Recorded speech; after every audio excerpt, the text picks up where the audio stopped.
Hello, and greetings from across the Media Multiverse. Television programme Doctor Who transformed television with its first Regeneration from William Hartnell into Patrick Troughton. William Hartnell had played the part of the Doctor since the programme's beginning 3 years earlier, but now it was time for a changeover, the first changeover. Although the term regeneration wasn't coined until 1974, the die was firmly cast.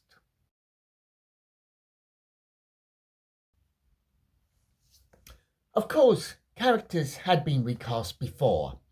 Even by 1966, there were numerous Sherlock Holmeses, Dracula, Frankenstein, Tarzan reinventions. And on the stage, think of all the actors who'd played Lady Macbeth, Hamlet, etc. over the centuries. But the thing is, all these recasts had a similar look. There was that similar style to the character, the central characters involved. It was the actor's tick that gave that variety. But Doctor Who, with its changeover, was not going to do that. The new Doctor was not going to be another grandfather figure. He was going to be different.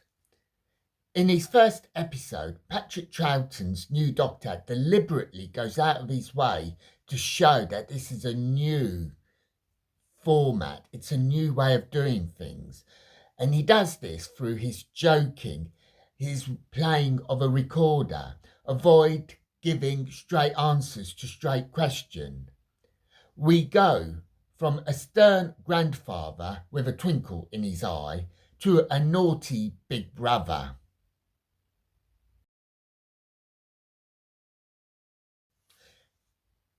Companion Polly immediately accepts this newcomer as the Doctor.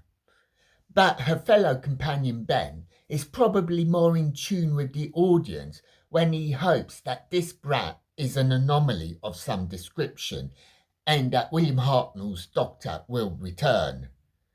But Hartnell does not return, and Troughton is the Doctor.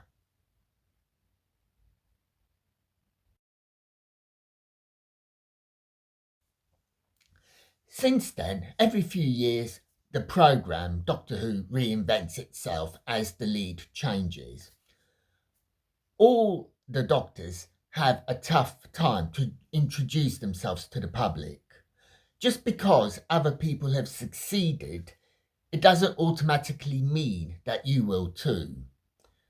Colin Baker and Sylvester McCoy had to play the role against the backdrop of BBC indifference or hostility towards the show.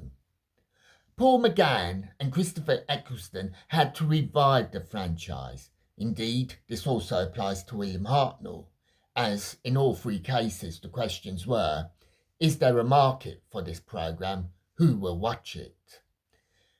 Peter Davison and Matt Smith had to follow who the public considered to be the definitive version of the Doctor.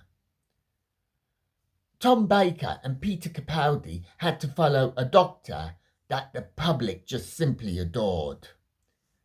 But despite all this, it is ultimately Patrick Troughton who had the toughest time. Had he failed in 1966, there would be no Doctor Who today. Doctor Who would be a series remembered occasionally in magazines such as SFX and Starburst, and that's about it. So, although all the actors have had it tough and will continue to have it tough going forwards, Troughton had the toughest, as in 1966, everybody was in uncharted waters. That changeover was a bold move. It was a move that was destined to fail. It was a move that succeeded and succeeded brilliantly. Doctor Who, the television show, began in 1963, but Doctor Who, the legend, began in 1966.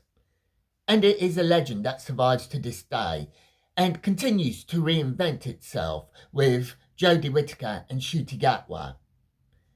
Whoever your favourite Doctor is, we all owe William Hartnell and Patrick Troughton a huge thanks for starting and then prolonging the concept.